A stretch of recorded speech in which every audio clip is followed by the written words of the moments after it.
We respectfully request the Sangha great virtues for the sake of this assembly and all living beings.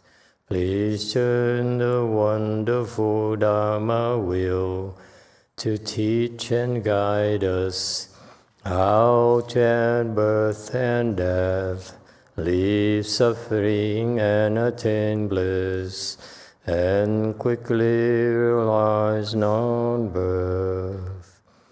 Cung tín đại đức tận tình, vì thứ Phật hội gặp nhất thiết chúng sanh. Tình duyên diệu vào luân nhau đạo ngã môn, như há liêu sanh thoát tư ly khổ đà lạc, tước chứng vô sanh. Homage to the Blessed, Noble, and Perfectly Enlightened One. Namo Sadanto Sichedo Ye Alahudi San Miao San Puto Xie.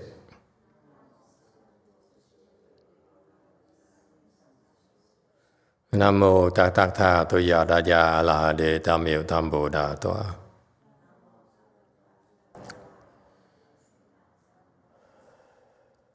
The unsurpassed, profound, subtle, and wonderful Dharma in 100,000 million aeons is difficult to encounter. Now that I am able to see and hear, I will receive and maintain it. I vow to fathom the thus come one's true and actual principles. Wu shang sheng sheng wei miao fa bai qian wan jie nan zao yu, wo jin juan wen de shou qu, yuan jie ru lai zhen shi yi. O Buddhas and Bodhisattvas, Great Master Ching Liang, Great Master YongHua, all good monks and nuns, and all good no advisors, Emitofuo. 诸佛菩萨、精良大智、智父上人、各位出家人、各位善知识，阿弥陀佛。Chư Phật Bồ Tát, kính thưa Thanh Lương Đại sư Hòa thượng YongHua, quý thầy cô và các vị thiện tri thức A Di Đà Phật. Hello everyone, thank you for coming. Today is the 24th of July 2022. We're here to continue discussing the first chapter of the Avatamsaka Sutra. We're on slide 550 and talking about the next group of Dharma protectors, the leaders of those. Okay. And the slide is names lists out the last Gandharva king governing nations. So that's the 10th representative of countless. Okay, let's see. So 550.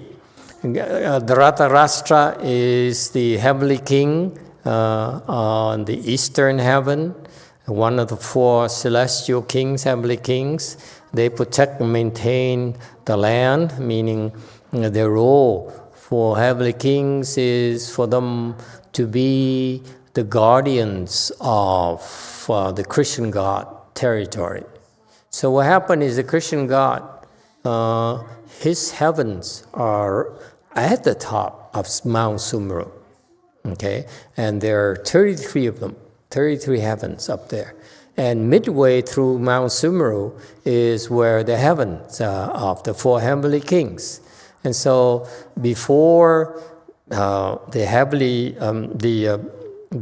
empire of the Christian God can be invaded, can be attacked, they have to go through the four heavenly kings. That's why they're considered to be guardians of the land.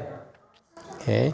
And they, as you may remember, these 4 heavenly kings are in charge of the various ghosts and spirits. And they actually are great bodhisattvas, but they keep these ghosts in check. So Gandharva, king here, is called governing nations. So it's the eastern heaven, and it's there is to help sentient beings dwell in peace. So Gandharva is a musical spirit. This particular 51, this particular heavenly king, Dhritarashtra, is in charge of the Gandharvas and Pisachas. Okay, the Gandharvas are musical spirits, and the Pisachas are the ghosts. They eat the essence and energy. So they devour the people's essence and energy, and also devour the essence and energy of the 5 kinds of grains. Okay, and once they devour the essence of the 5 types of grains, they don't have much flavor. And similarly, when you, this is where the Vietnamese monks, nuns used to complain a lot when I was at the Vietnamese temple, my master's Vietnamese temple. We would offer food to the rebirth altars because they had a lot because of my Chinese master's reputation. They have quite a bit of help regularly every week for the deceased people.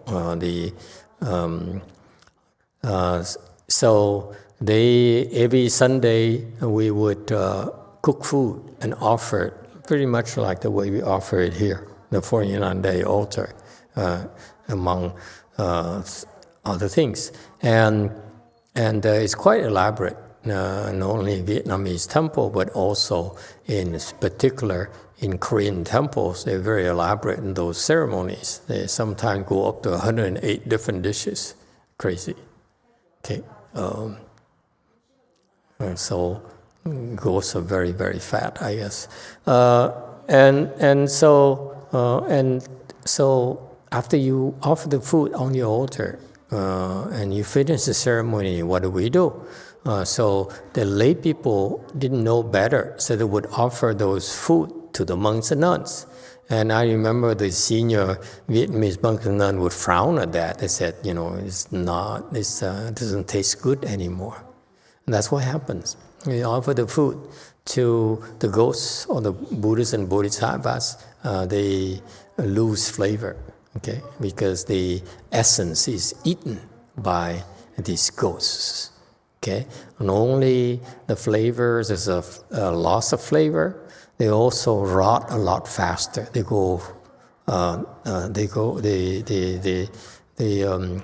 not only lose flavor, but they also rot a lot faster than normal food. They go bad very, very fast. So she has some experience herself. Yes, 8. Bố Phật Thầy, những mà mỗi năm mà Thinh Minh đồ mình đi lên trên núi cúng á, đồ ăn về mà mình không làm lợn cái lát 2-3 tiếng sau nó thiêu hết. Yeah. Nó thiêu hết. Phải về phải làm liền, xào lỡ liền, rồi dọn liền chứ không thôi là chiều đào đổ. Nó biến chắc liền lạ lắm. Mô Phật. So he says she used to go to do the tomb and offer a lot of food, like once a year or something like that. They have the Asian have that tradition, the Chinese in particular, Vietnamese so too. They offer a lot of food to the ancestors on the graves and the cemeteries. And so they would bring the food back, and she says the trick is to cook them again and eat them. If you don't, within 2-3 hours, they would go bad. That's how quickly it is for them. Yeah, they go bad. Okay, so because of the ghosts. Okay. Oh, that's the first one. Sorry, that's the first Gandharva king. 552. Gandharva king light resembling trees. 树光乾闼婆王。So this gandharva musical spirit here emits light, and that resembles a great tree. 554, Gandharva king, pure eyes. 净目乾闼婆王 So this 555, he has the eyes pure and Jing Mu, Gan, okay, and Qian Tabo. Okay, so the eyes are pure. Okay, 556, Gandharva king, floral crown.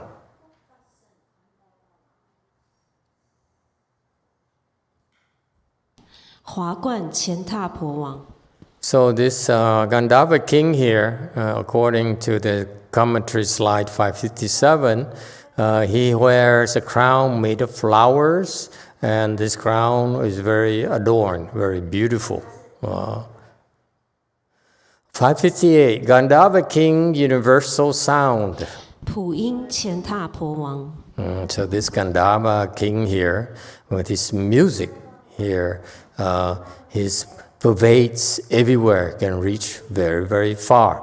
Reach very far because it's spiritual powers. When he makes music, his music can be heard very, very far away throughout the universe. Okay? 560. And just like today at lunch, I was conversing with my assistant vice abbots, and one of them, I really have a hard time listening to her with all the noise of Vicky laughing right next to me, and Sarah and so forth, gossiping away. On my left side, I cannot hear her. On the right side, there's no competition. It's not a problem at all. But it turns out it's very difficult to hear her because her voice, when you speak to people, I don't know you notice this. I do this subconsciously, but I notice my students don't do that. When I speak to people, I look at, for example, Kan, I say, she's that far away, and therefore, when I speak, I project my voice mentally from here to there. Okay? So I look at people, I project my voice accordingly. Or the feedback of the speaker would tell me, and so forth. Because I speak to her, I speak to the lady all the way in the back, I pay attention. But this one here, this vice abbot of mine, she says, no. And she keeps on going and going for the whole, 45 minutes. I said, what did you say? I don't understand these people. You're not speaking to yourself. When you speak, it's to speak to people. So naturally, mentally, you project your voice. All you have to do is say, it's right over there. So naturally, you raise your voice or lower your voice accordingly. Right? So this is the same thing. It's the same thing here. This Gandharva king here, has a universal sound because when he makes music, his music, he says, my music will be heard, very far away. It's from the mind again. You understand? It's not the different. It's a smaller distance, but it's the same. These people, this Gandharva king here says, okay, I want to be heard in Mars. I want to be heard in another galaxy. That's what it is. That's how powerful they are. The minds are.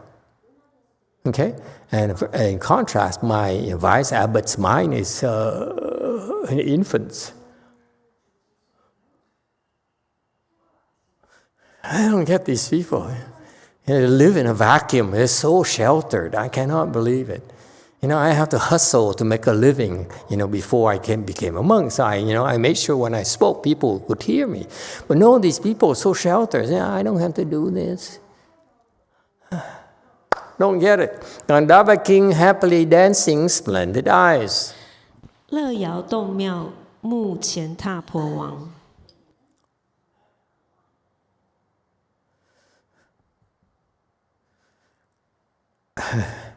It's not happily dancing, it's happy and dancing, splendid eyes. There's no such a thing, happily dancing. I mean, these Chinese are weird. how can the eyes be happily dancing? So go, the eye, can you go like, cha-cha-cha, cha-cha-cha? Huh? I mean, I don't get these people. These Chinese people, clearly they never did a tango or a cha-cha-cha at all. How can the eyes be dancing?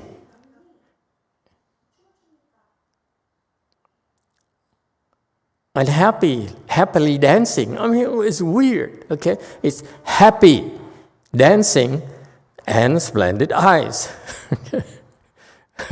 So this king here has a very happy looking eyes. You look into the eyes. Are the eyes dancing? No. You look into the eyes and you feel like dancing. Does it make sense? How can the eyes be dancing? And splendid eyes. Yao Dung Miao Mu Jing. Okay? 562. Gandharva King Lion Banner of Wonderful Sound. 妙音狮子床前踏婆王。563. This Gandharva king here, musical king spirit, he has a very awesome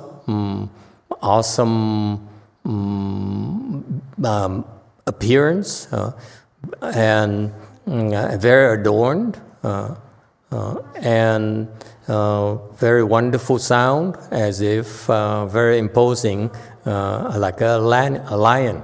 And the banner is representative. It's very, very lofty, very imposing, very distinctive. 564. Gandharva king universally releasing jewel brilliance. 普放宝光明前踏婆王。 Okay, so 565 commentary. This light here, he can radiate a light everywhere, and it turns out that to be the light made of 7 jewels. 566. Gandharva king banner of Vajra trees blossoms. 金刚树华床前踏婆王。 So 567. This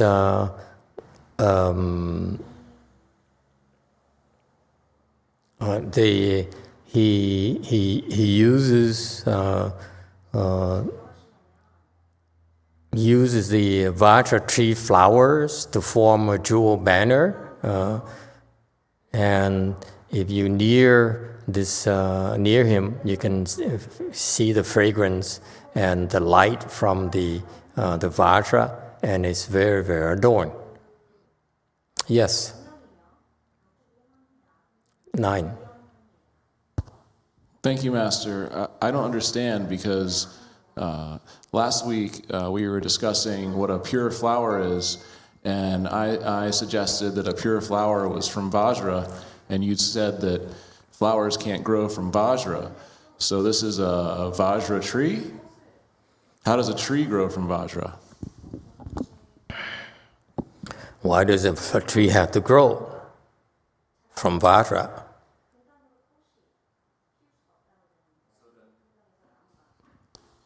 So then these are blossoms that grow from a tree of Vajra?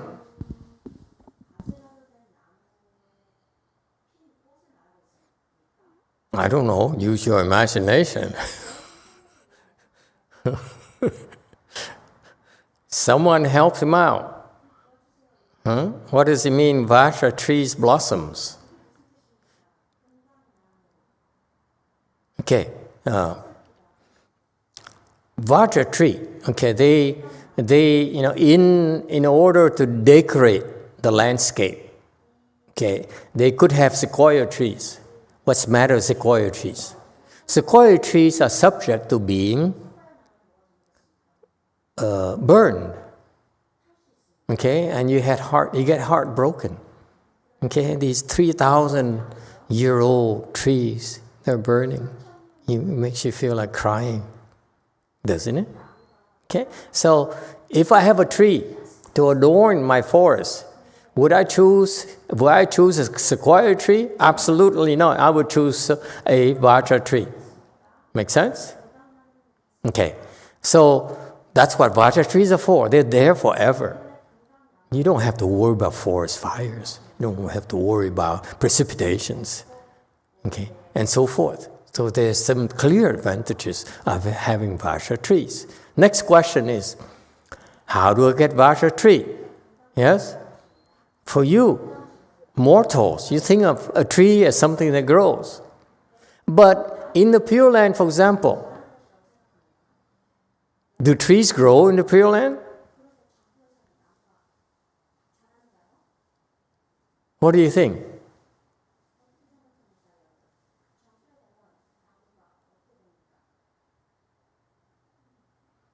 Use your imagination. Come on. Yes, 7. Thank you, Master. I don't think they grow in the Pure Land. I think they are product of the blessings of the and spiritual penetration of the bodhisattvas and Amitabha. It's a trick question. Your thinking is so mortal. Anyone else? What's the problem with regular trees? It takes too long to grow. Don't you think? When I want a tree, wouldn't you like to have a tree with shade and everything right away instead of waiting 50 years to have a sequoia tree, 3,000 years to have a sequoia tree? Okay?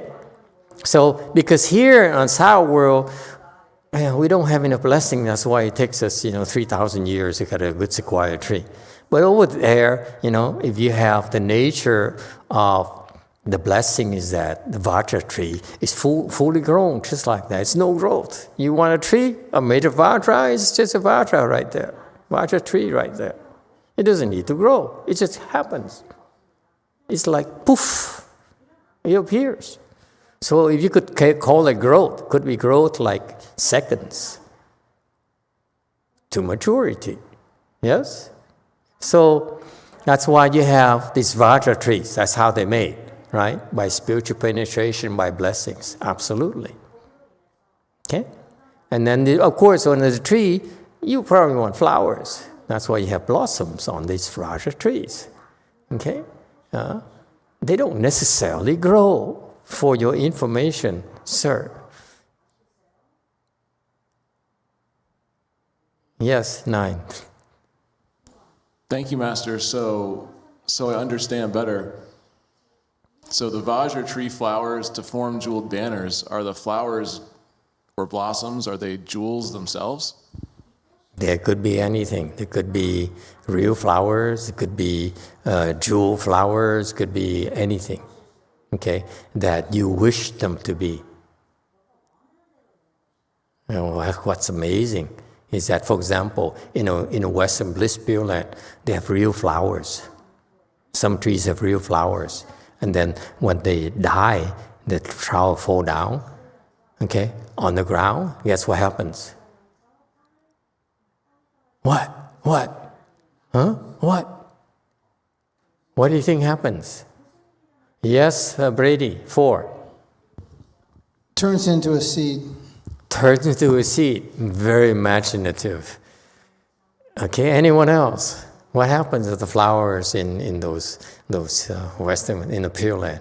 They fall, they're beautifully adorned, of course, and then they would die, and they fall, and what happens to those flowers? 7. Thank you, Master. They just disappear? They just disappear. They get on the flower because you leave it there. It's very unsightly. So what happens is when the flowers are done adorning and they fall down, they disappear. You don't need to have a leaf blower and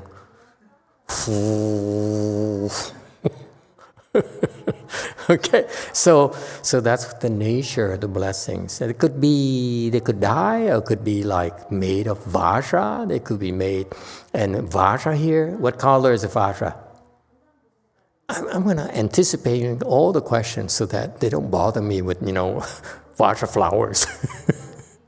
What kind of colors are Vajra flowers? Huh? She says yellow. Anyone else? Huh? Michael? Any color? Anything you like. They have 1 billion hues of flower colors. More than our 8K TV. You see that? This is the nature of our blessings, of these blessings. They have so many blessings that it can be anything you can imagine. This is why it's so important for us to go and, look at flowers so that when we go to the Pure Land, the flowers will be exactly the way you want. Okay? So these blossoms, they just appear. They don't just like, too slow. Okay? Yeah. Does it help? Okay? So they don't grow. The trees made of flowers is just like that. Okay? They appear magically. Okay? And that's the nature of the blessings of the Bodhisattvas. In the Lotus Sutra, there is in a Universal Door chapter we recite during One Yin Dharma assemblies, where the infinite resolve Bodhisattva wanted to make an offering to One Yin Bodhisattva, and boom, a necklace, a priceless necklace appeared in his hands immediately. He didn't have even to reach into his pocket and pick up his wallet or something. He just right there. Okay, for us in a Saha world, how do we have money? We have to go and labor for it, right? Work on the land and work on the materials and go exchange it and sell it to make money. And that's the nature of transformation in our world, because of our blessings are so limited that we have to put a lot of labor into it. Whereas these beings are so blessed that it just appears immediately. Okay? Or let's have a little bit example, someone closer. Universal monarch in our world. The universal monarch king is someone who has the highest level of blessings amongst human beings. Okay? And it's not Putin, it's not any president. It's just one of those universal monarchs. Okay? And he has the nature, his blessings is that when he needs money, what does he do? Anyone? You don't know anything about how the world works? Seriously? 5. Master, doesn't it just appear? How? If they want it, don't they just say, I want it, then it's there? But he's a king. It's kind of beneath the king's, I want money. It's just What there. do you think?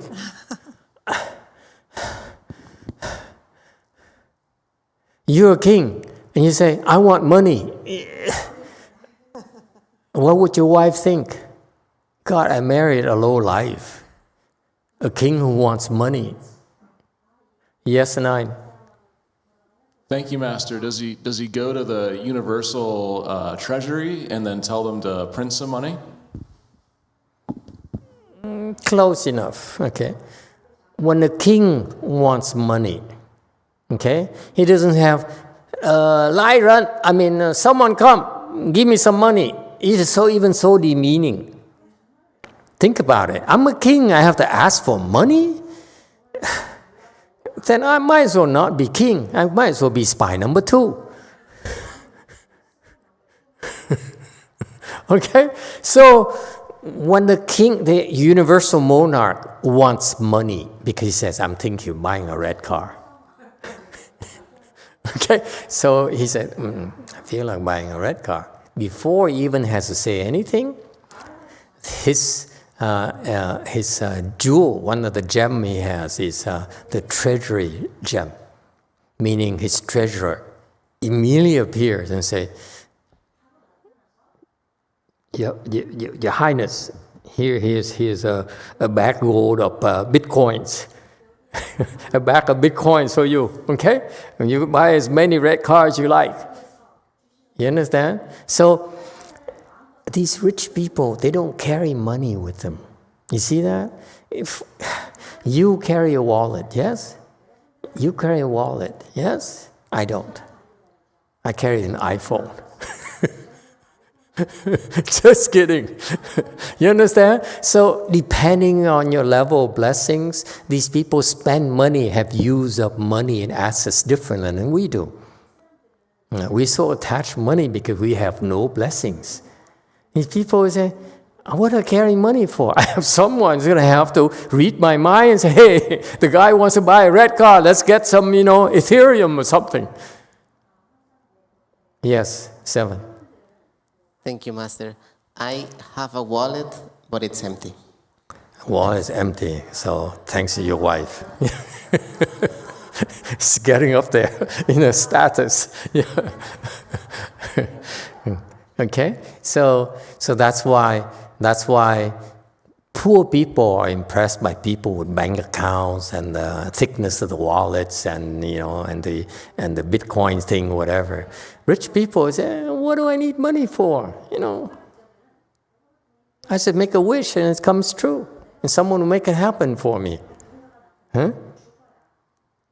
Or you become a bodhisattva, you impress people. Okay? You see a different world unlike ours. Isn't it fascinating? You guys think uninformed people say, Master is bragging, this, it's not for real, it's more like a sci-fi movie. No, this is a real world. You're too poor, that's why you have no clues. You're still counting pennies. Okay? 568. And Gandharva king joyfully displaying ornaments everywhere.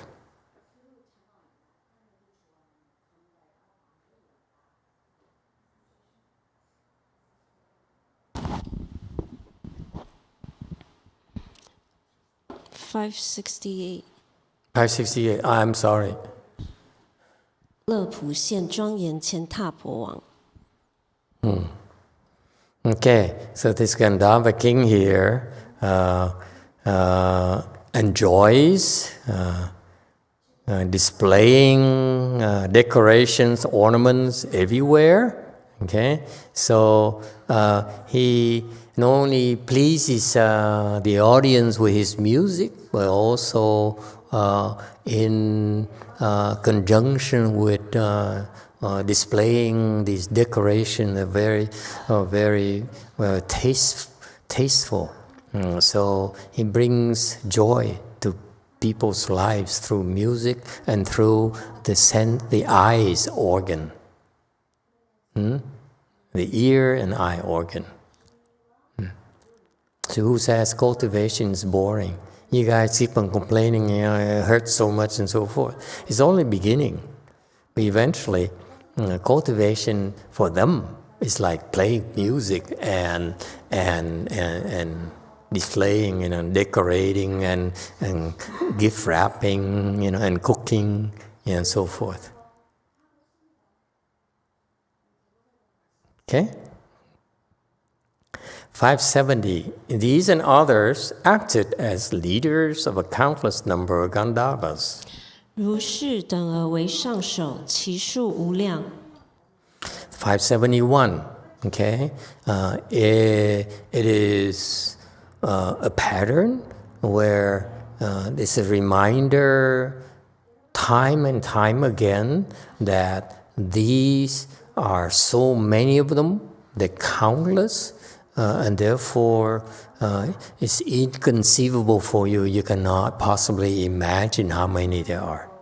And so it's designed to remind you, open your mind, okay, It's infinite. The cosmos, the universe is so huge. It's not only what you can perceive and you can understand. 572, and they all deeply believe in and understood the great Dharma, delighting in it, cherishing it, and diligently and tirelessly cultivating it. 皆于大法深深信解，欢喜爱众，勤修不倦。 Okay. 573. Okay.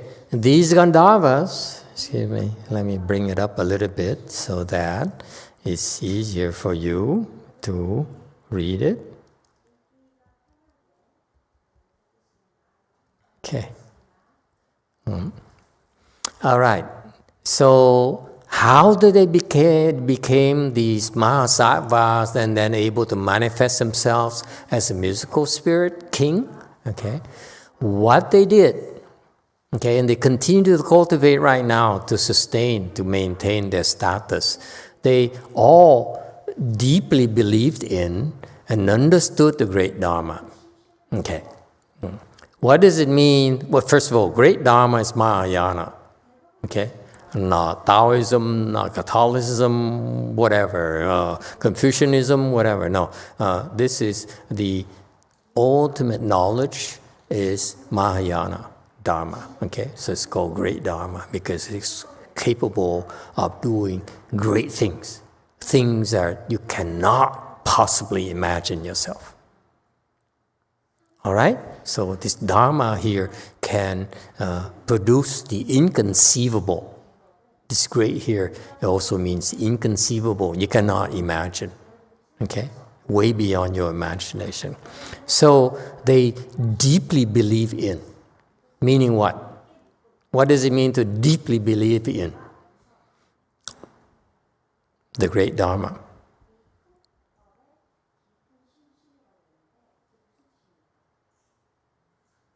Huh? Daniel, what does it mean to deeply believe in?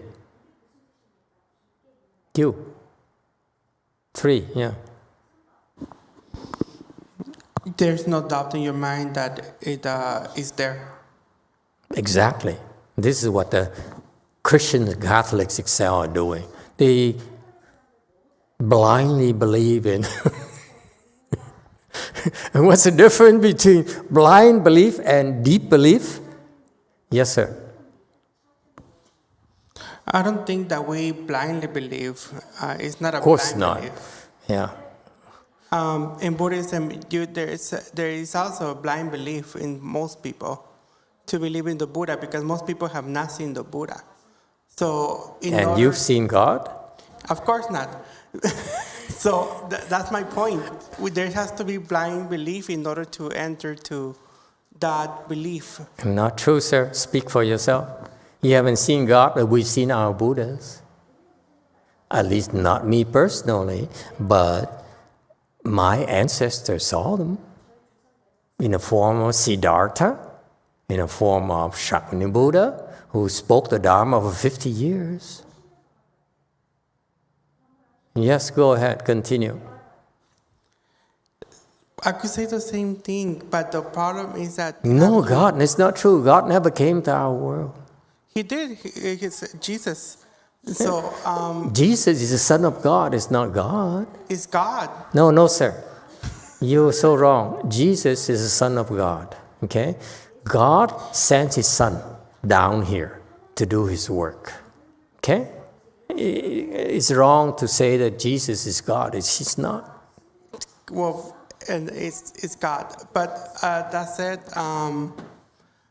I do think that there has to be blind faith. In whatever you decide to believe in, there has to be blind faith. Even in yourself, there was blind faith in order to believe your master. So what's the difference between blind faith in Catholicism and blind faith in Buddhism? What's the difference? To me, there's no difference. What is the difference? Tell him. What is the difference between blind faith in Buddhism versus his blind faith in God?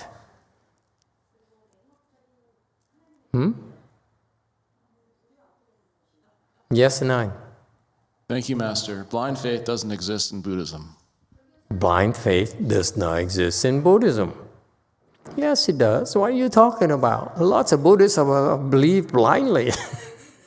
Because mother, father did it, therefore I believe it too. That's not blind faith, that's stupid. Excuse me, that's Vietnamese. And I believe in Vietnamese vegetables. Yes, Seven.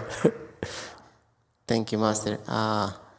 In Buddhism, there's one point that we can really see all of that for ourselves. While in Catholicism, it's always blind faith. Go ahead, Daniel. Of course, Daniel has a lot to say. For me, I'm going to be accepting that for me it's blind faith because I cannot confirm it. Others have seen it. Doesn't it bother you? You blindly believe in something that you cannot verify? It doesn't bother me at all, to be honest. Because I want to achieve that goal. What if the goal is nonsense? When you get to that goal, you see, well, wait a minute, this is nonsense. But if others have verified that, for me, why would I think it's nonsense? It's like when Name others. It's like when you... Who's others? Others, I'm saying, like, for Such example, as? Jesus, his writings, the writings in the Bible, people that wrote the Bible, the saints that have confirmed it, and things like that. So, but for me, it's still blind faith. I have to accept that. Okay, so you subscribe to blind faith. Okay, that's fine. Religion requires faith, but it doesn't have to be blind. That's my point. If you accept that your faith has to be blind, you're in trouble. I don't subscribe to it. Okay, especially in the modern times, people who are educated would have a hard time accepting it.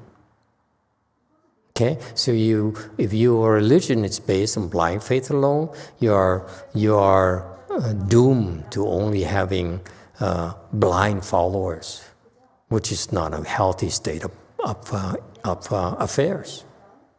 Yes. My point is, at the beginning, people have blind faith at the beginning, especially. No, sir. No, sir. I don't believe that.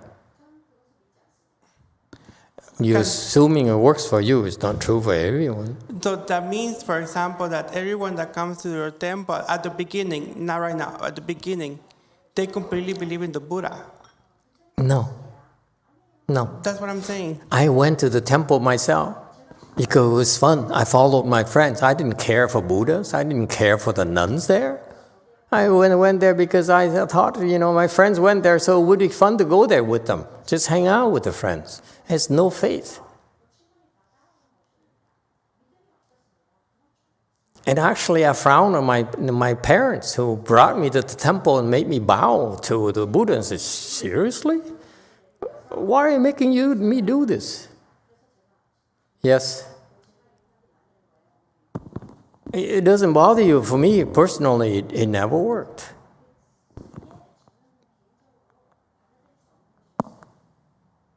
Okay? So it's okay to have faith, but it's not healthy to have blind faith. It's wrong to have blind faith. That's all I'm trying to tell you. Okay? So they deeply believe in, meaning that how can you deeply believe in? Why not? Why don't they use they all blindly believed in? That's according to Daniel, they blindly believed in.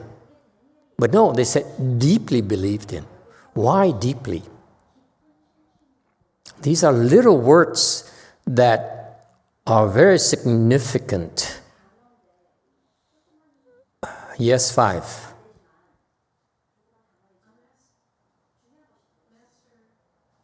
Master, I wonder if it's because they deeply believed it, because they had they somehow feel they had experienced it before in previous lifetimes. So they carried it with them to the future, the current lifetime. So it's not just something they hear once and go, oh yeah, that sounds interesting. It's something clicks, and it is a deep meaning for them that they can't really explain yet. Deeply believe, meaning that in order to be deep, you need to have repetition. Yes? You keep on digging and digging and digging. That's how you get deeper. Yes? So you keep on questioning and questioning and questioning, and the answer were satisfactory. That's how you get deeper. Yes? You deeply love your wife because you find out that, yes, she's so lovable, so lovely, and so forth. You find more and more and more. Yes?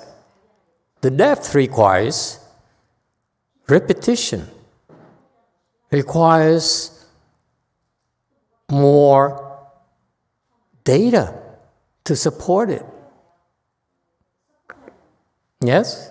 So deeply believed in here refers to the fact that lifetime after lifetime, okay, they studied the great Dharma, believed in great Dharma, and they actually got into deeper understanding of Dharma, and therefore they believed more deeply in the great Dharma. And that's the nature of great Dharma. It's not blind faith, because blind faith is you stop here and that's fine. It doesn't matter anymore. Deep belief requires you to dig deeper and deeper and deeper. You don't stop. You don't say, hey, the pale face says so, it's good enough for me. Einstein says so, it's good enough for me. You know, the president says so, it's good enough for me. Emperor says so, it's good enough for me. No, you need to get deeper and deeper and deeper. Is it clear? So this faith here is being reinforced over time and becomes stronger. Deeply here, it becomes stronger. The roots are deeper. The faith root is deeper and deeper. It grows deeper. If you use the word blindly, then it doesn't change at all.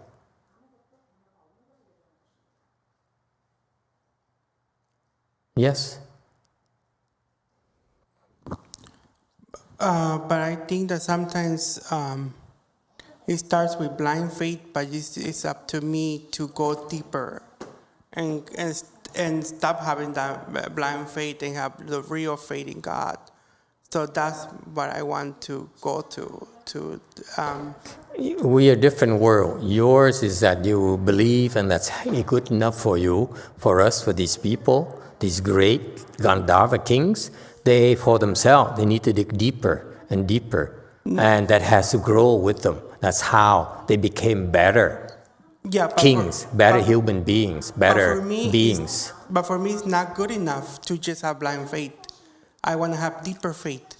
That's my point. That for me, it's not the end game, saying, oh yeah, I believe in God, whatever. No, it has to be deeper for me. I have to confirm it, verify. I would not want to start with blindly and expect it to grow deeper. That would be not very advisable. Okay? These people are contrary. They didn't say they started by believing blindly and then developed deeper faith. No, the faith is never blind for them. Okay? And understood the great Dharma. Understood here, okay? 于居大法生住信解 生生信解 this and faith here, 解 here is to understand, meaning that they are able to develop the wisdom from understanding the great Dharma. Okay? Understood here refers to profound wisdom. Right? So they believe in, that's how they're able to develop profound wisdom. Is that clear? And that's the key here. The key here is not starting out blindly. The key here is that you make sure that you dig deeper, okay, deeper and deeper. That's how you understand more and more and more. The wisdom has to grow. Do not be fooled by the fact that they're saying that Buddhism is disappearing and so forth. It only means that it has a fewer number who at low level don't understand the Buddha Dharma, but the deep faith and the understanding of the great Dharma is still very, very profound.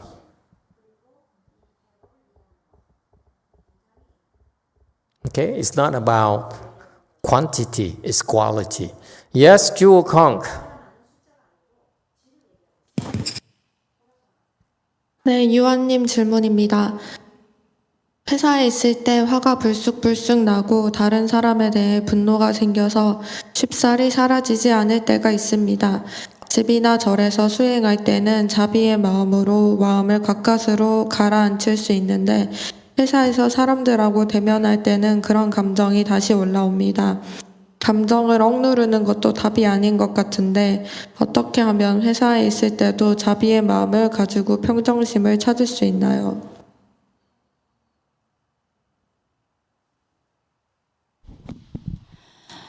It's a question from Yuan. When I work at home, when I work, I'm dealing with a lot of people, and I sometimes have experience that I become angry. But when I'm home, I could be more compassionate, and it's different. So at work, when I feel this way, angry with dealing with other people, even suppressing this feeling is not the most ideal. I think that's not the most ideal behavior. So how can I bring up the compassion and then gain equanimity? So let me get this straight. When this person goes to work, goes to the office, often this person gets upset. Right? Am I correct? The Koreans speak differently. We Americans use different kinds of words for that. Okay, so they get upset. And my question is, give me a few instances on how this person got upset at work. For example,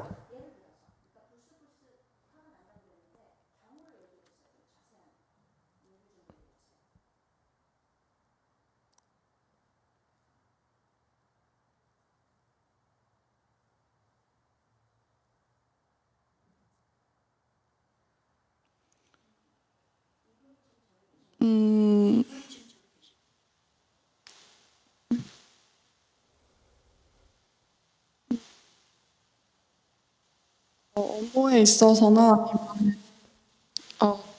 예를 들어서 뭐 업무를 하기 싫어하고 그거를 이제 뭐 좀 저한테 이제 넘기려고 하는 모습이 있다거나 아니면 이제 순간적으로 그 사람들도 일하다가 감정을 조절을 못해서 저한테 뭐 약간 큰 소리를 낸다던가 할 때 저도 화가 날 때가 있습니다. So, for example, there's some the work that the other person need to do, but they don't want to do that work, and they actually give that work to me. Or sometimes during these interactions, they become upset, and then when he treat me with anger or like very upset, then in response, I get upset too. okay? So what can she do? Catholic. You blindly believe in your God, so what does your God tell you, teach you? I was not paying attention.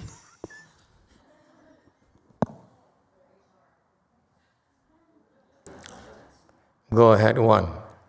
Help your beloved. According to Daniel's Catholic answer, he would say, if he heard the question, he would say, it's because that's God's doing, that God wanted to be that way. So I just accept it and take it.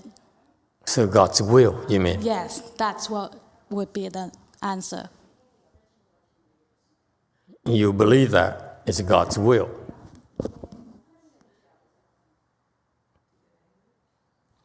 Yes.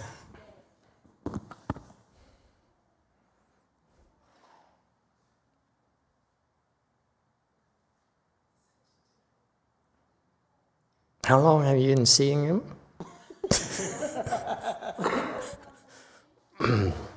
Never mind. Strike that. Okay. I was trying to look for something polite to say, but I could not. Sorry, just kidding. So what is the problem here? What is the problem? The problem is, simply put, she got upset. Yes? Why is she upset? Huh? Why is she upset? Why is she upset? You. Why is she upset? Because she's blaming him. Exactly. Because she chooses to be upset.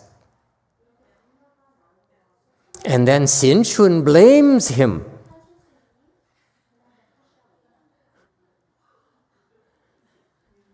You see the logic? Huh? You see how it works? She chooses to be upset, and then Xin says, oh, of course, it's his fault. I agree with you. That's what happens to all of you. You get upset, and you agree with yourself, so you say, it's Cảnh fault. You got that? See the process? And you can change Xian Shun to Vicky, to, to Bosco and so forth. And Bosco's wife, Julie and so forth. It's the same pattern. You choose to be upset and you blame it on your husband. You blame it on someone else. Sounds familiar? And ultimately, whose fault is it? Your husband, of course. Who else? In her case, whose fault is it? The co-workers. That's her spirit. She says, I am fine by myself. Okay, I have no affliction whatsoever. I go to work and these people rile me up. It's their fault, clearly. I was fine by myself. Sounds familiar? This is what happens to people in the world until they go see Bosco. And then Bosco says, you are right. It's your mother's and father's faults. Tell me about your childhood. And we have another half hour to go. Huh? Amazing? When are you going to wake up? You.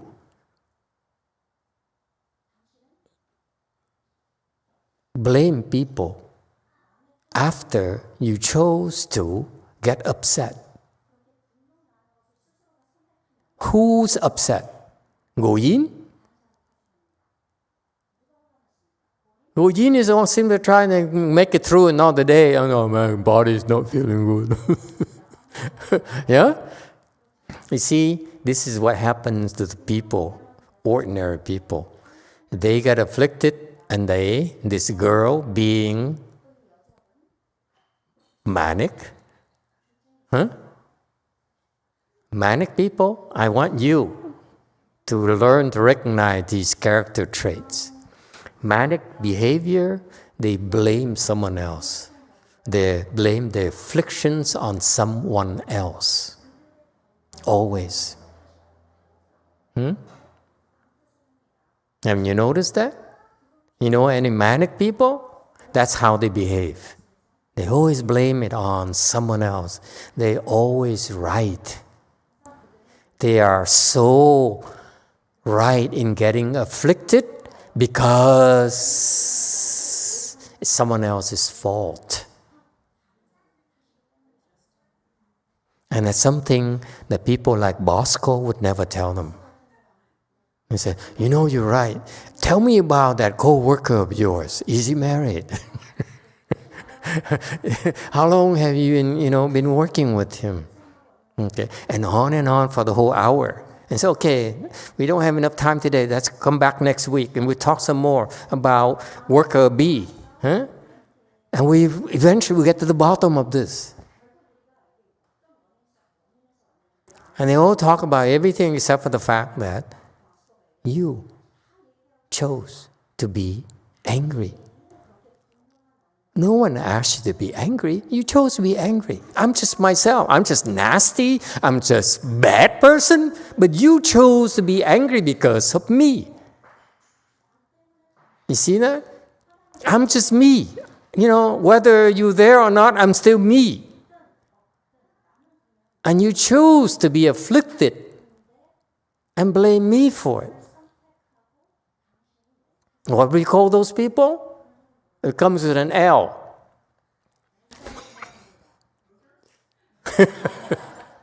Loser Catholic. Just kidding. Is it clear? So it's funny. If you can see this pattern, then you can easily be a supervisor, manager, and department manager because all those losers cannot handle it. This is why I can't. How do you stay so calm and cool? Because a manager needs to handle like 10 subordinates, right? They all get upset or whatever the reason they all upset you, and the manager has to deal with 10 people. This lady here only deal with 1 or 2 people, and she got afflicted already. Can't be a supervisor. Supervisor has to not get afflicted with 10 people, and then 20 people, 30 people, 50 people, 1,000 people. See that? That's the secret of managers. They don't get afflicted. They get what? Drunk. They go home, they say, oh my God, this is too much today. Give me a glass of wine, woman. You know what I mean? This is what happens to people, by the way, out there. What the managers, I'm telling you this, the business owners, what they do is they choose to suppress their affliction in public. And they go home and they go crazy on the family. Have you noticed that? You notice how your dad was? Anyone? Your mom? Your husband? Yeah? They go home and they dump it on you. All they do at work is they just suppress it. That's all. And they go home, they go crazy. Why? Because they chose to get angry secretly. Why do you think they're managers? They're managers because they can do that. But the only difference is that they only suppress it publicly, that's all. Anyone? 5. You see how easy it is to be a manager? That's all. Master, and then everyone at work thinks that they're just perfect. Yeah, they're perfect. They're so perfect. So calm and collected. But they're boiling inside and say, you pay for this. I swear to God. It's a swear to Jesus. Yes, sir. The Jesus man. JM. In my work, I see a lot of people break down quite easily. I just see a lot of people break down and... Yeah, what does Daniel do? He doesn't break down. He goes to the temple and dumps it on us. I blindly come to Wei Mountain Temple and dump it.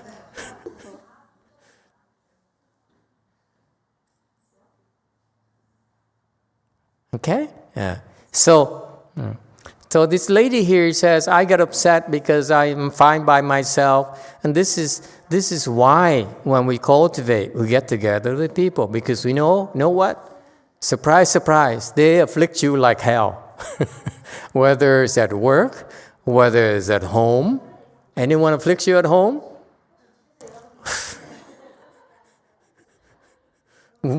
In my family, we get together like once around Christmas to do what?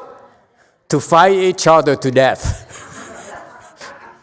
And then at the end, everyone is hurt, and ego heavily bruised. And then say, I love you, I see you next year.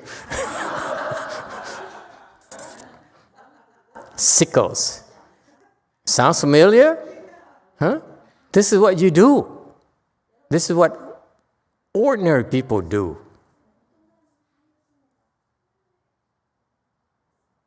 Okay? So that's her problem. This lady here, okay, gets upset, okay, and blames on others because she's manic. In particular, the lady is manic.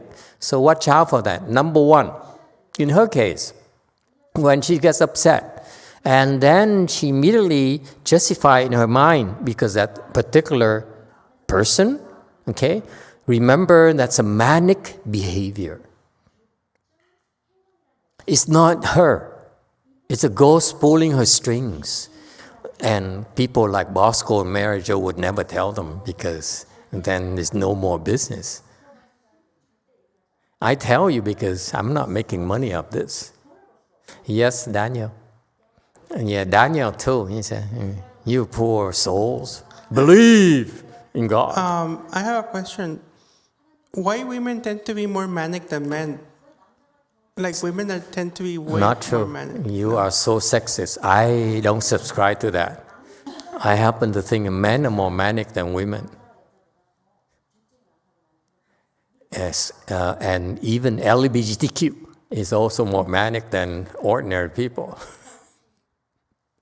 There's no such pattern. Are you crazy? Manic doesn't choose genders. It makes no difference. Okay? Is it clear? Okay, so this particular person here, she's manic. That's why she gets upset.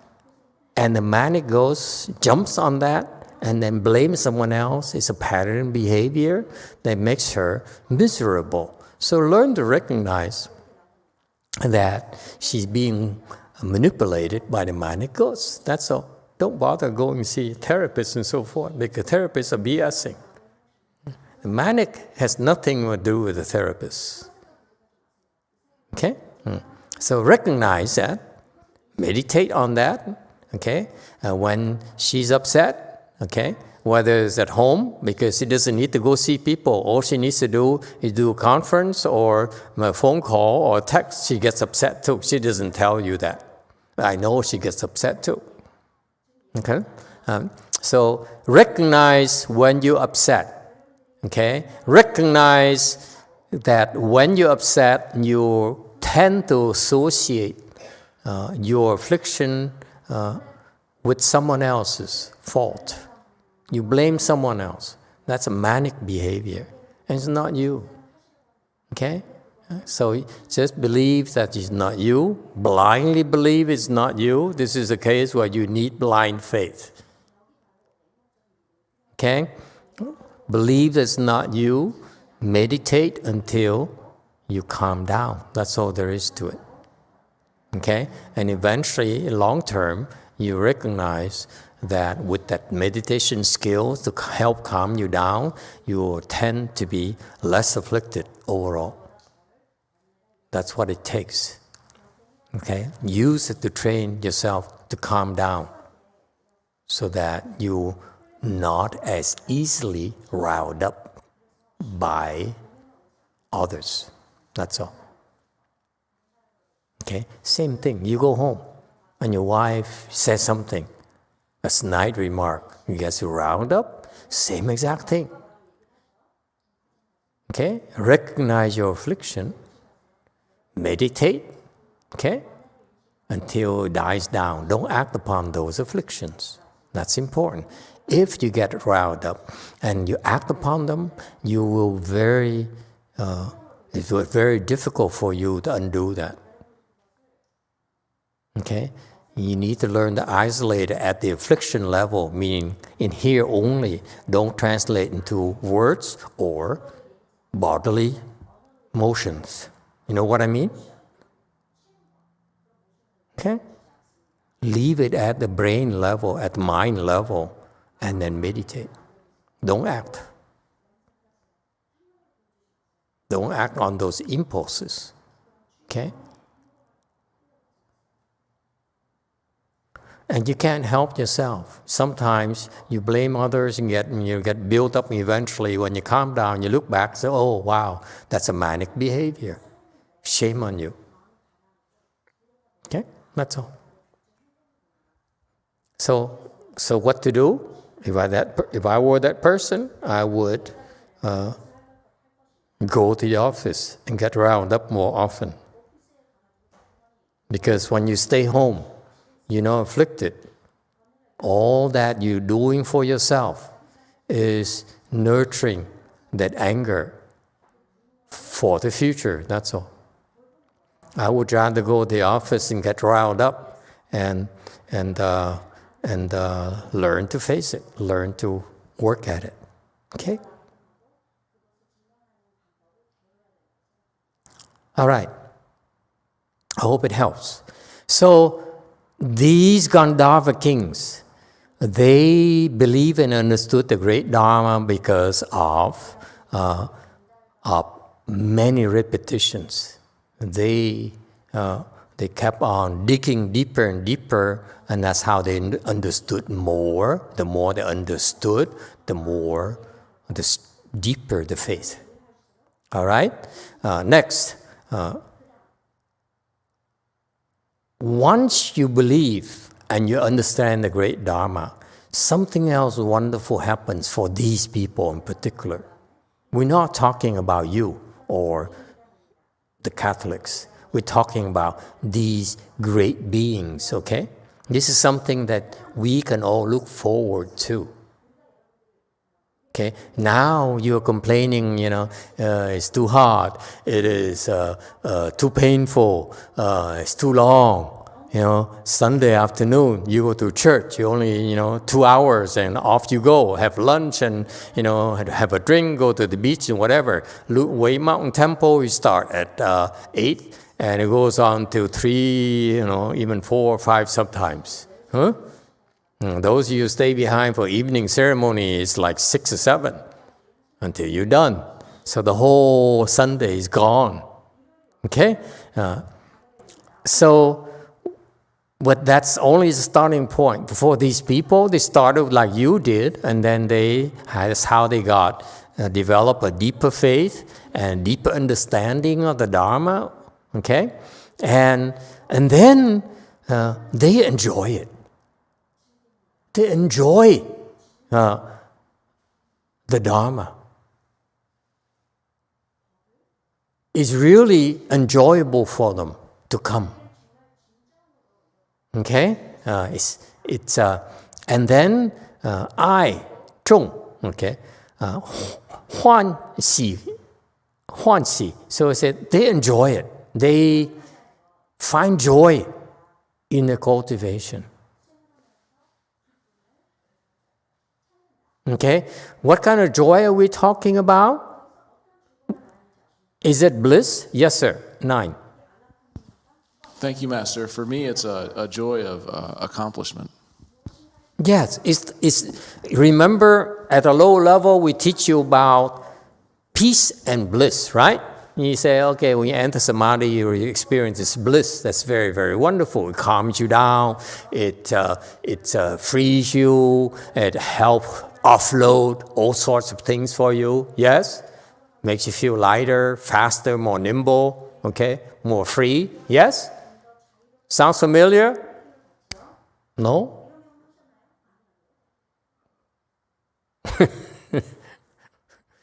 we've been practicing the same Dharma? Okay, so go ahead, Jewel Kong. 아까 그 직장에 관련된 어떤 업셋에 관한 거에 좀 연장선인데요. 네,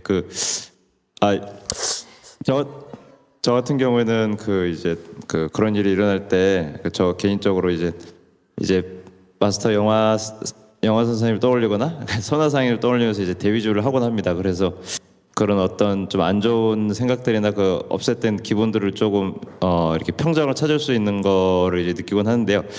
그건 이제 제 상황을 말씀드린 거고, 제가 질문을 드리고 싶은 거는 예전에 저도 이제 지금 방금 전에 그 질문자께서 말씀 주신 것 같이 직장에서 일을 떠넘기려는 하는 사람들을 보면은 막 이렇게 좀 감정이 동요되거나 그랬었습니다. 근데 아까 말씀드렸듯이 그런 이제 평정하게 하는 그 저만의 법을 써서 좀 이렇게 좀 자제시키곤 했었는데, 일을 떠넘기는 사람들을 볼 때 그래서 저는 그렇게 방편을 쓰고 이 사람들을 위해서 내가 손해를 보면서 내가 그냥 일을 하자, 내 일이 아니지만 이런 식으로 해서 좀 자제를 시키는데 요즘에도 그렇게 계속 하고 있습니다. 근데 과거에는 사실 이렇게 좀 블런트하게 이게 좀 얘기는 하고 있었는데 지금은 그냥 제가 이제 감수를 하는 편인데, 이 직장 비즈니스 세계에서 이렇게 계속 이제 손해를 보면서 내 일이 아닌데도 내가 이제 테이크 오버해서 계속 하는 게 맞을까 하는 생각도 들면서도 계속 이제 감수를 하는데, 제가 이제 맡아서 일을 하거나 손해를 본다 그래야 되나, 어쨌든 그렇게 하는데 이렇게 하는 게 수행 차원에 있어서도 계속 올바른 것인지 좀 여쭙고 싶습니다.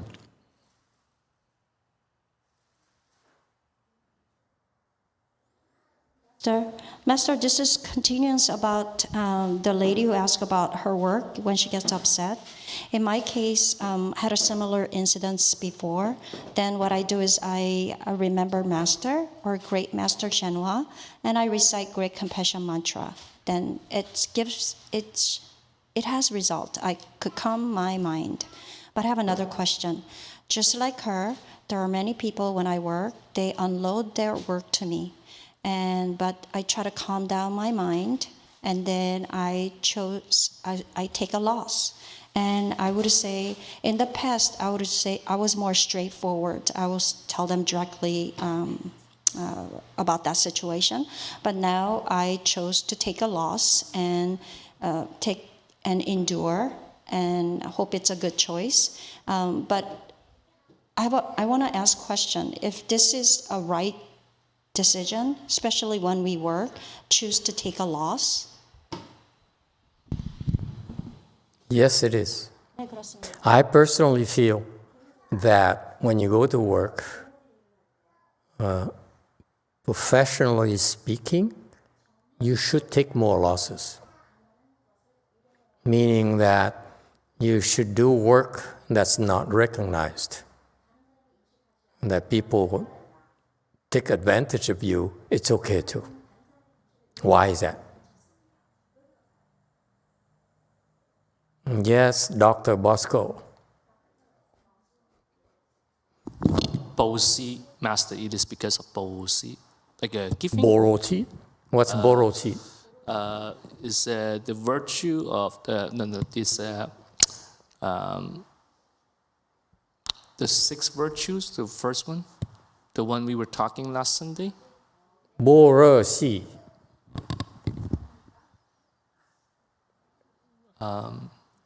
Say in Cantonese. The virtue of giving, because there's endurance, there's wisdom, there's samadhi, concentration. The first one. Paramita, not Paramita, virtue. Right, yeah, the first one. At least speak paramita. Like a Buddhist. Yes? The first paramita. Okay, the first paramita. Okay.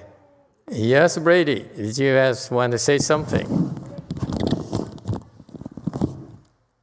Master, this taking a loss in the place of a competitive daily work environment seems to lose out in the long run. The people that do that are the ones that end up feeling the most burnt out and taken advantage of. Yes. And find it hard to reconcile staying at a job that everybody picks on you, Yes. and you're too good of a person Yes. to say no. Yes. So you keep it all to yourself and Yes. finally stand up one day and say, that's it, I quit. Yes, I'm a loser. Okay? This is the advantage of being a loser. I accuse people of being losers, but sometimes there are some advantages.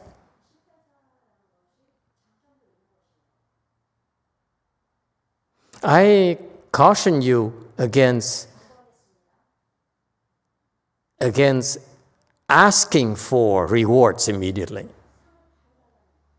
When you help someone, whether it's recognized or not, you're gaining already. When are you going to wake up to that? Let's say someone gives you more, dumps a work on you, and it's unfair. Yes, unfair. Maybe unfair. So be it. But if you do the work and they get the recognition, good for them.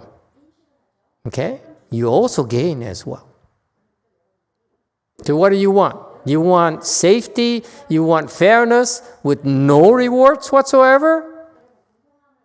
Or you'd rather create the rewards, and even if they steal it from you, guess what happens when they claim the credit for it? When it's your work, guess what happens? You still get the credit. Spiritually, of course. You must have blind faith for this. Okay? Spiritually, you have the blessings. Okay? Number 2, the person who steals credit from you now owes you. So not only are you getting credit, you also get the slave here in the future will come and work the ass off for you to pay it back for stealing from you. Okay? Can you see that? And that's why in the future, those people who stole the credit from you have to come back and slave for you.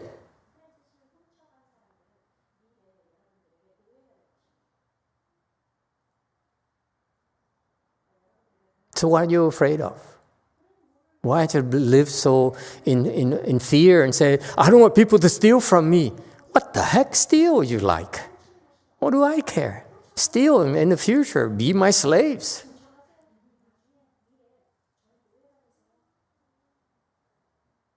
You disagree? Who says it's unfair? Really unfair? You really believe it's unfair? No, it's not. Cause and effect. That law there takes care of itself. You don't have to worry about getting recognized, getting rewarded. It's small thinking. Free yourself from the pettiness and say, I want fairness, I want recognition. Only weak people demand fairness. Hey, San Jose girl, huh? You understand weakness now? Weak people now, huh? Weak is not muscles, honey. Weak is that, the example here. Yes, 4. Master, all I want to say is the reverse of the response of doing more, and it's going to accumulate to you. Then deal with it. Learn to deal with it. If I were you, I would say, okay, I will do it for you, but I have the other stuff you dump on, you gave me as well, and the other stuff. Which one would you like me to do first? Well, what I was going to say is the reverse is your immediate superior is watching. If they're a good manager, they're watching your performance. They know that you now do almost anything anybody tells you. And at some part, you're going to be competing with perfection in an imperfect world. There's going to be one time when you drop to your knees and you had to go get an abscessed tooth pulled, and you missed out on doing something that the manager was realizing and depending on you to do. He shouldn't have been, because you're already doing as much as 4 or 5 people. But nevertheless, you're going to get blamed. You're going to be tagged as not a supportive employee. Yes, that's a possibility. But that's how you learn to express yourself. Okay? Yeah. When they dump things on you professionally, okay, don't be stupid. Say, yes, I do it. If someone dumps things on you and you say, yes, I do it, then you're being stupid. That's why when people dump on you, I do this to my disciples. I keep on throwing things at them and see how they're going to react. And guess what? These are so stupid. Say, yes, okay, Master, no problem. And no problem. Every day, things worse piles up more. And then after a year or two, they say, I'm burned out. And so they have 2 choices. He said, either I quit because I'm burned out. Losers do. And the smart one says, they come back at me and said, thank you for trusting me. But I have all these 20 things on my plate from you. Which one would you like me to do first? And then which one? And which one? Give me some priorities for me to manage my time, because the last thing I want to do is to disappoint you. I don't want to mislead you into thinking that you give me 20 things, they get done in a timely fashion, because I can't. That's how you function. You learn to function accordingly. Okay? That's how you grow professionally. If you don't learn to communicate like that, you're but a victim of those people. That's all. There's always people like that at work. Okay? But it's separate from that fact. Whoever they are, be it as it may, they are who they are. But when it comes to you, you have this to sustain the professional pride. I'm here because I'm contributing. I'm getting paid to contribute. Okay? And I know my limitations. I'm going to ask them to prioritize for me. That's all. It's to everyone's benefit. Okay? But don't mislead them into thinking that it's okay. Yeah, just dump it on me. If you don't communicate clearly, whose fault is it? You. But when you communicate clearly, it's their fault. Because now they look bad to the managers who says, he keeps on dumping 20 things and 30 things and 40 things. And he keeps on doing that. He must be stupid. He knows full well it won't happen. It won't get things will get done. So who looks bad now? You or the other person? Yes, 9. Master, I think that's such important wisdom for the workplace because, when you get mad, and in my experience, when employees get mad, it's because they feel like something not right is happening to them. And when you can remove getting mad about something not right happening to you and instead change it to, these are the things that I'm doing, and keep track of it, you can take it to your manager and say, these are the things I'm doing. What would you like me to do first, second, third? If it's a coworker and you do the same thing, you say, well, here's this thing that you asked me to do for you, and here's this thing that you asked me to do for you, and I'm doing my job, and here's this third thing that you asked me to do for you. Which would you like me to do first? If they're not a manager, that will overwhelm them. They'll get confused and probably stop bringing you things because they'll realize managing what they're giving you is another job they have to do. That's right. Okay? Learn to communicate. That's all. Stop getting afflicted. Yes, 2. Thank you, Master. Speaking of coworker, right now I guess I have to train by this person, one of my coworker, and he's hiding the information for me to do my job. And I don't know if he's doing it purposely or not, but without his help, his training, I cannot do my job. And my supervisor expects me to do this particular project. So how do I deal with him? I think he's doing it purposely. How do I communicate with this person, say, hey, I can't say directly because I don't want to throw him under the bus and later say, hey, boss, I can't finish my project because he's not helping me, this person trainer. So how do I deal with this situation? I try to talk to him, but he is not, my coworker is just he's not yelling or anything. He just doesn't care. It's a delicate situation. It varies. There's no fixed formula for it. You have to basically look for what would motivate him to help you because you need his help. You cannot figure out why he would want to help you, then there's not much you can do. Then you fail. Or you have to go to his manager, your manager, and say, listen, I get this and this. I don't think I'm getting enough help here. Please help me. Okay? Well, you first start with trying to figure out what make this person tick, what would motivate this person to really help you. Okay?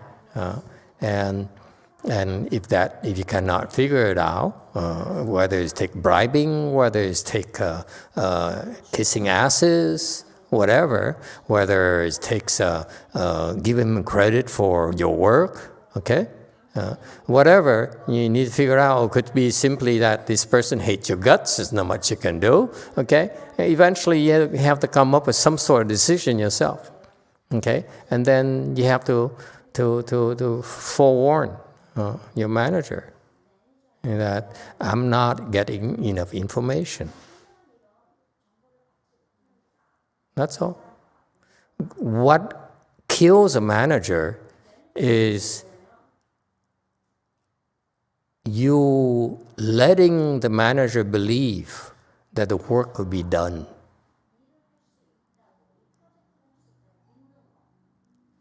If your manager is ambushed that way, you're not going to make it.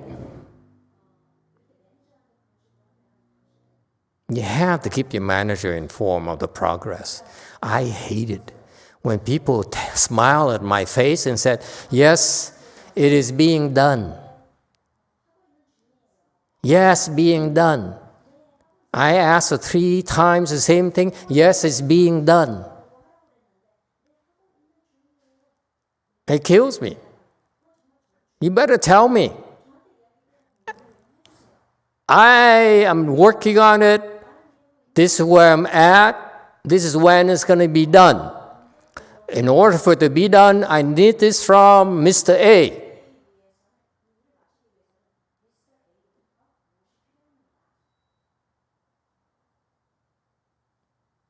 And there are cases where they may choose you to be a scapegoat.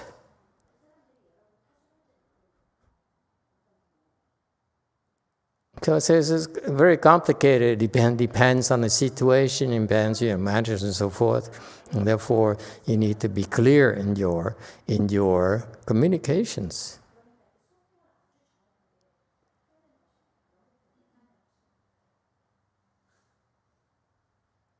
All right? You cannot BS. You have to spell it out for your boss.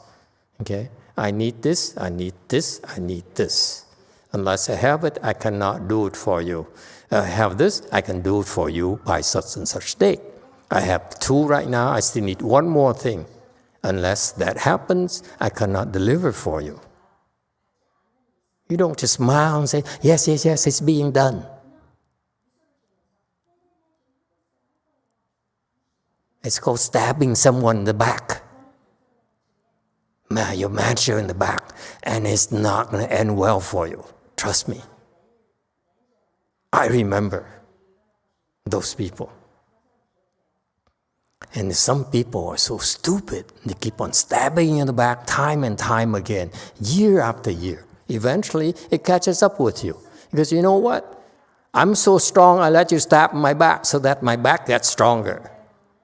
But at some point in time, okay, I run out of time. I cannot wait further. That's when you get in trouble. Don't think I'm stupid. Don't think managers that are stupid. You don't have to do their jobs for them. Just do yours. That's all. Don't expect them, to understand you or not understand you. None of your business. You're hired to do something, do it to your best ability. Whatever you need, communicate it clearly. That's all. And if you're lucky, you have a good manager, then stick around. You don't have a good manager, get the hell out of there. Move on. That's all. Okay, are we done with work? Why do you ask a monk about work? I'm unemployed. Yes, 6. There's one question and several comments. From T.S. Geppetto, is taking a loss by accepting the unfairness of a colleague kind of the same as giving the alcohol drink to someone as talked about recently, nurturing bad nature of the other? Not at all. You taking a loss here means that what I'm trying to teach you professionally is do not be afraid to help others and not get recognition for it, because 2 reasons. Number one, when you help others, you have blessings, okay? Recognition will come eventually. You don't have to do anything in life and expect to be recognized, to expect to be rewarded constantly. Don't be so petty. I'm talking about you. That's all that matters. Whether your manager or your wife or your husband recognize you or children recognize you, big deal. When you become a mother, for example, your mothers did so much. The mothers did so much for the children. The children don't even know. Be like a mother. Just give. Because you're supposed to give. Don't expect to be rewarded. The reward may come like 60 years later when you're about to die. And then they all cry, oh my God, only mom is only this good to me. And that's life. Okay, don't be so petty.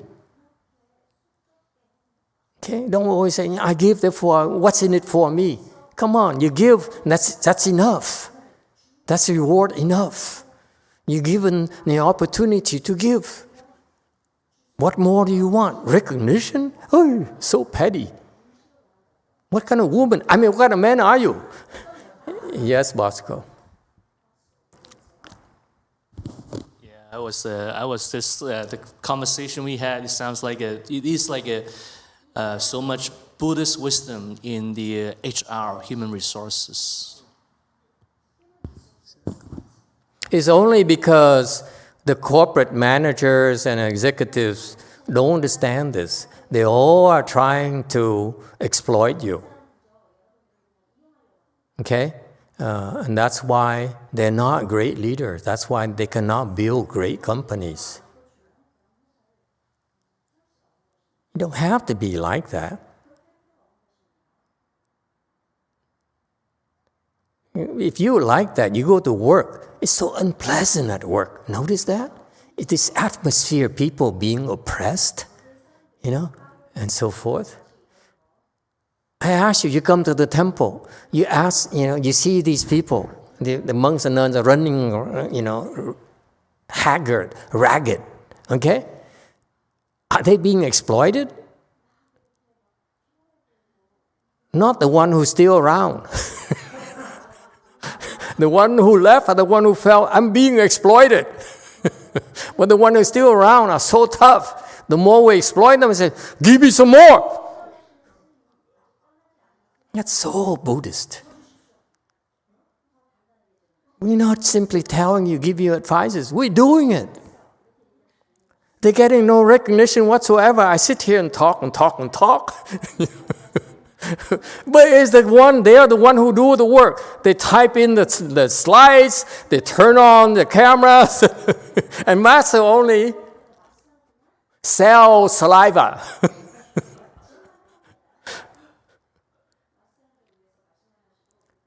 And do they get paid? Hell no. I'm giving you, I'm only describing what really happens at our temples. It's from experience. Facts, not blind faith.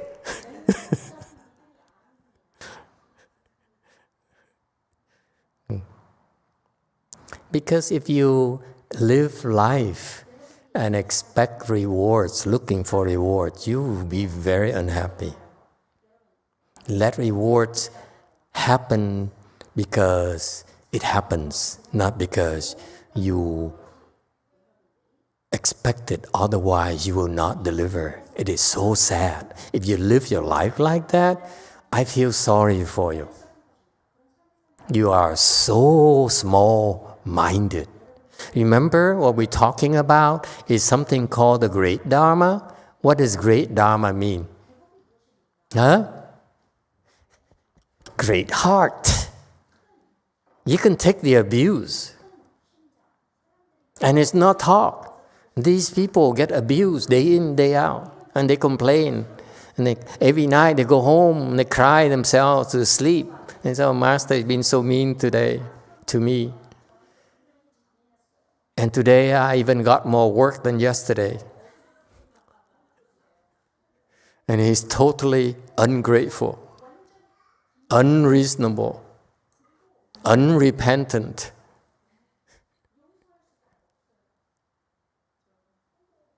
And after you graduate from this school here, you can do anything you want. It's not for the faint of heart. Okay? That's how tough these people are.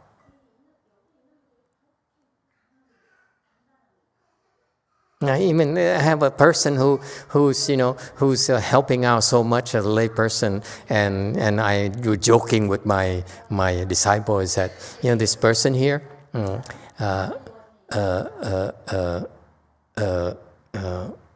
works so hard, works so much. We depend so much on this person here. So I don't even want this person to become a left-home person. Why not? Why buy a cow when you get the milk for free?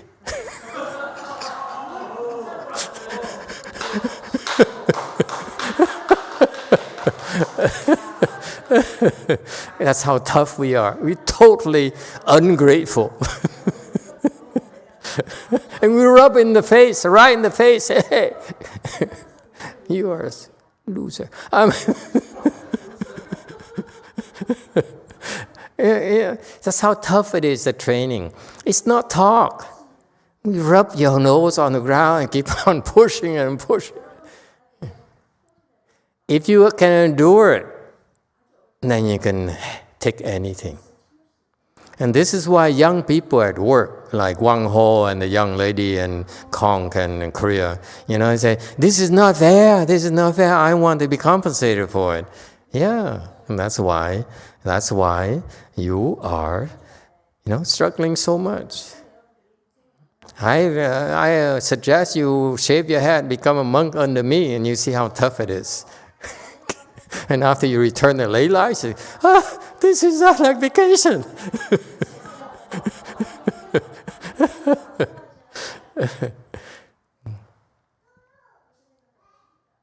And it's funny, because when I was there at Master Hsu's temples, I worked my butt off, and we asked to work 2 hours in the morning, 2 hours in the afternoon, that's it. Okay? And people were complaining already that the monks were not doing anything, and all the nuns are doing all the work. And the monks just do light duty things because we monks. Okay? And lo and behold, here our people All of them. Doesn't matter monk or nuns. They're being worked to death. Losers. And they love it. Don't you?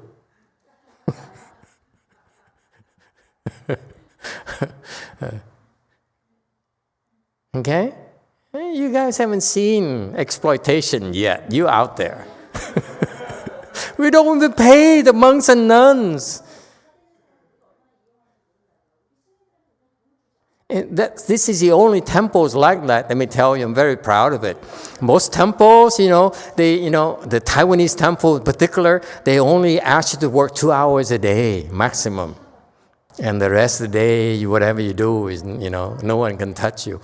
But here in our temple, no such a thing. I call them at, I text them at 1 a.m. I say, hey, can you get this for me? And they text me at 12:30 and say, are you still up? I say, what are you doing bothering me at 12:30? I don't even answer them. So that I would sit there and wait for Master to answer them. Because he texted me 1 a.m. already. So how tough we are, folks. So YongHua, stop complaining. And the lady who is manic, stop complaining. Be tougher. Okay? Okay, we still have a few more minutes. Okay, so delighting in it, meaning that I'm trying to point out to you that this cultivation now, they enjoy the cultivation. It's hard work and all those things, but they enjoy it for some weird reasons. It's not, my disciples are not that level yet, okay? I admit to you. But you're being groomed to enjoy it.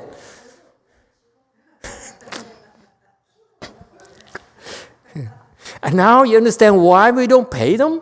Because we pay them, they cannot enjoy it. Now they expect to be paid. You can enjoy without being paid. That's the secret. Okay? Love. They love it. What's the difference? What is love? What is love? The Chinese is so precise. Huanxi. They like it. Okay? Very blunt. They like it. They like doing this. They like working. They like, whatever. They like. Okay? They like working. They like working as a Garuda king or whatever they do. As a Pishacha king or as God or whatever. They like it. Okay? They enjoy what they do. Okay? There's a way to do that, and that's how we Buddhists train our people so that eventually they enjoy it. We hope. Okay?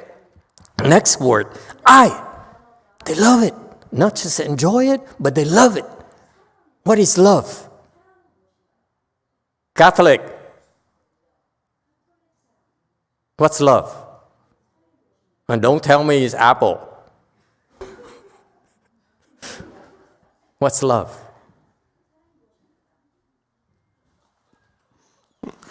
It's apple.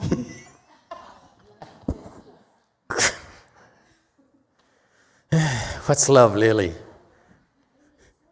What's love? Let's ask Lily's wisdom.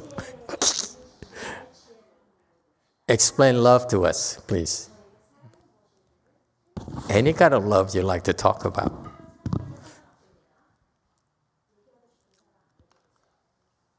여러 가지가 많겠죠. 뭐 부모와의 사랑 아니면 He says, 아내와의 사랑. I forgot about love. 친구와의 사랑. 다 사랑은 다 각자가 다 갖고 있는 거겠죠.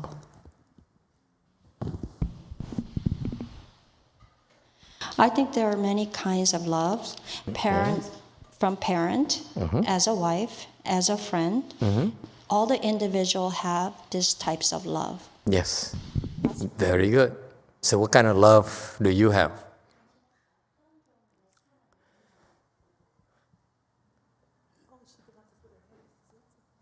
Yeah. Someone help her out. What's love? Apple, what's love? 1.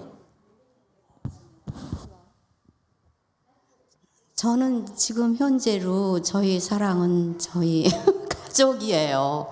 가족이 이제 화목하고 사랑하고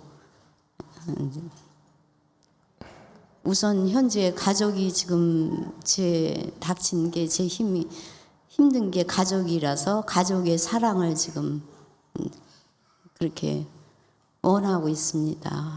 남편과의 사랑, 뭐 자식과의 사랑. Okay. Right now, what I'm thinking about, it's the most difficult one, is about the family. I want my family to be harmonious and love each other. I want love from my husband and then from my children. Okay, we don't have enough time, honey. Okay, what's the difference between enjoying it, joy, and love? Come on, what's the difference? Joy and love. Yes, 9. Sorry, Master, I thought you said what's the difference between enjoying it and love? Yeah, joy, love. Yes. What's the difference? Okay, the difference between joy and love is coming home from a long day of work and seeing a post-it note on the fridge from your wife with all the things she wants you to do. So you enjoy it or you love it? So joy is ignoring the list, and love is doing the list without complaining right away. Your wife doesn't find it funny.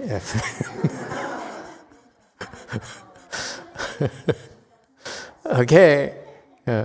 I'm running out of time, so I need to explain it quickly because I don't want to come back to here, these sticky things. What do monks know about love and joy and so forth? We're supposed to be cultivators, remember? Okay. Joy is more shallow than love. Yes? Love has a deeper impression. You remember, you come back to it and you remember it. You keep on thinking about 10 years from now, 20 years from now, my first love, and so forth. Okay? You still remember it. Okay? Joy is that a hamburger, fries. You eat it and say, oh, this is joyful, and then you forget about it. Yes? Love, this has a lasting impression. So, meaning that it's important to you. It matters to you. Okay? Yes? It makes a difference in your life because it's worth remembering. It's memorable. Joy is not. Joy is like, hey, I like to play games, I like to play chess, I like to, go to the beach. That's joy. But love is more wonderful. Yes? That's why people search for love, look for love. That's important. Okay? Because without love, life is so poor, so meaningless. Okay? So the point here making is these Garuda kings, they delight in the great Dharma, the Dharma that opens their heart bigger, makes the heart bigger and bigger and bigger, more kinder, more compassionate, more wonderful, more peaceful, and all those great things. So they enjoy it and they love it. Because let me put words in the mouth for them. They love it because it's important for them. They cannot live without it. I don't know about you, but for most people, they cannot live without love. If they don't have love, something is missing in life. Yes? So they get divorced and look for another love. Yes? Huh? They get married because they want to love more often. Yeah? Okay. So love it. Okay? And chung here is, the Chinese, the way they explain it is so beautiful. Huanxi is they enjoy it superficially. It's enjoyable because it's important for life. You need to have joy. You know, you don't want heavy-duty stuff. You want to play a game. You want to tell a joke. We need joy in our lives. Is it clear? This is important. These are important aspects of life. You need to be careful about. Why are they Garuda kings? Because they know how to be a king. They know how to be successful. They know how to live. Okay? If you don't believe in the great Dharma, understand the great Dharma, it's not a problem. But don't forget about this, the rest of it. Find joy in life. Yes? If you don't, your relationship, your life is in trouble. You're out of balance. Agree, Bosco? Okay, and that's how he makes his living. Love. You need something meaningful. You cannot just say, let me have a burger, let me have some fries. No, it has to be something that, that you can want to put your arms around time and time again. And it makes you fulfilled, makes you have the sense that it's enough. Now I have two children, and I'm perfectly happy with my 2 children. I'm happy with my husband. I'm happy with my wife. In spite of the sticky notes on the fridge.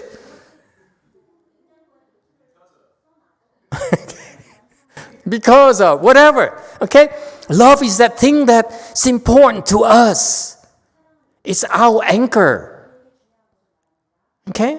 It makes the heart move in a way that's very few things can move it that way. That's important to us. So it's deeper, yes? And then chung.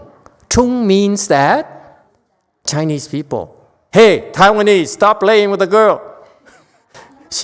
Don't distract her from the great Dharma. Chung, what's chung? Very important, heavy. Love is important to you. Chung is that love is his lasting impression, but chung is that important for me. Important in my life. And that are the 3 characteristics of life. You need to find joy.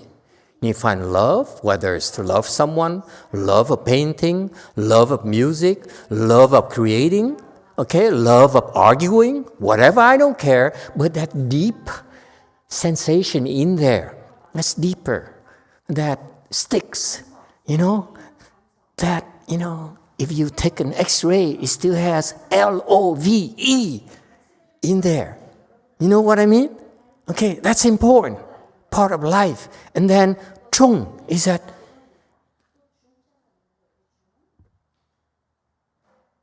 it is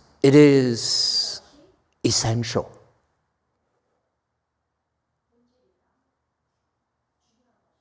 What's essential about the great Dharma?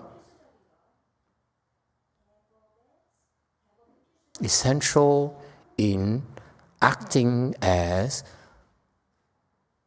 a guideline. They refer back to it. They judge themselves against it. Okay? Should I be a good person? Should I steal? If I steal, I do bad things, evil things, that's not consistent with the great Dharma. So you highly regard these guidelines that makes you a better person and will help you to continue to improve. Not enough is said about this. You go to college, you go to school, you take a course, a training course, that's it. But here, this spiritual practice helps you grow and grow and grow and grow endlessly. Okay? I'm running out of time as usual. Diligently and tireless cultivating it. Of course, they're very vigorous, okay? They don't complain when they're tired. My disciples, they make faces. I don't like it, too much work, okay? Tirelessly cultivating it, they get tired or not? Huh? What does it mean, tirelessly cultivating it? Are they like Superman?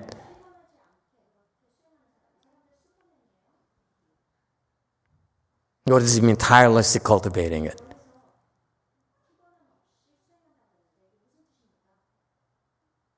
Huh?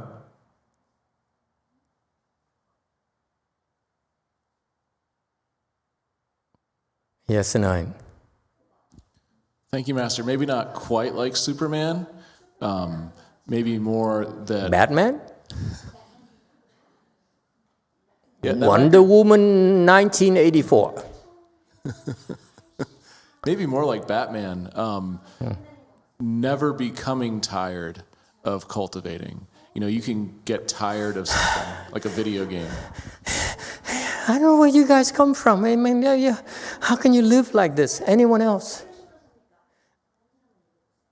I asked you, I told you earlier about a mother.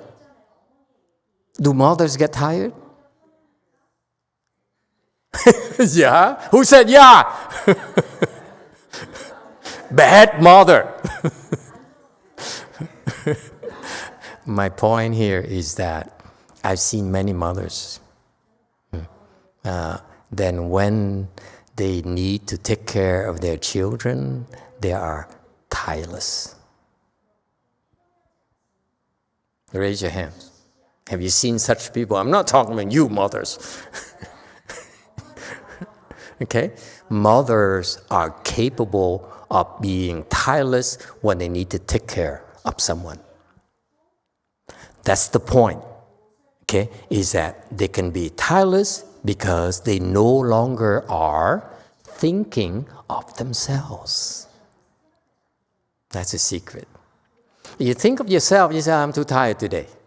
But when your kid needs to be fed, you need to be taken care of, needs to be taken to the emergency room, do you think you're tired then? So all of a sudden you have all this energy in the world to hop on the car and, and grab your son by the collar and say, hey kid, let's go. Right? And that's tireless because you no longer are thinking of yourself. Is that clear? This is how they live. That's what makes them different from us. Losers. Yes, too.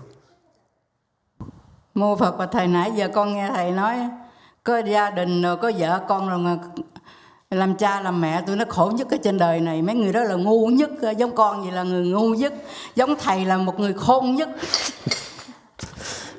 Thầy đó là một người đã khôn nhất mà giải thoát không bao giờ khổ. Tụi con đó là rất là khổ. Có chồng, có vợ, có con rồi đó, già rồi bệnh rồi đó, thấy cái khổ không? Không biết tu đó Thầy còn đỡ, không biết tu không ai cứu hết trơn đó, tiêu. Mô Phật biết làm rồi đó.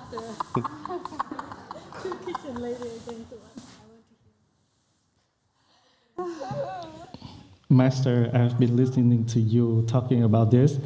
Having a family to me, having a wife and daughter or children, I feel like I'm the most stupid person compared to you, Master. You're the most wise person. For me, when I get sick, when I have problem, I have to deal with myself. That's why I'm feeling like I'm really stupid. You should listen to my disciple. The guy told me, he says, Master, I feel sorry for you. I said, say what? You feel sorry for me? He says, yeah. You have more cars at your temple than Tony and Julie combined. Huh? You have mortgages up to your ears. You have people who do nothing but eat and needs to be clothed and need to be taken to emergency rooms and herbal doctors and so forth. Okay? And they clamor for clothes, they clamor for laptops, glasses, insurance premiums. And you call me smart?